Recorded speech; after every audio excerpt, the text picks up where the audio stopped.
น้ำเบิงควายเสียออกลูกท้องเบ่งอึ้งลึงเลยไงอันนี้มันออกแล้วตาน่ะ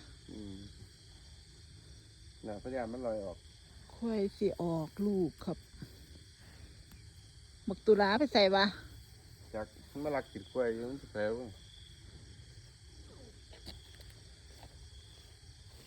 ขี้ควายตัวนี้เหนื่อยนอนแต่ปุ่นเหมือนขี้ไก่ทุกท่านนอนเป่าควายเนาะ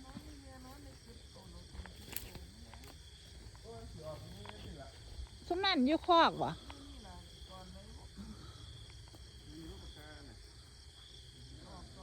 ควายเสียออกลูกเฝ้าควาย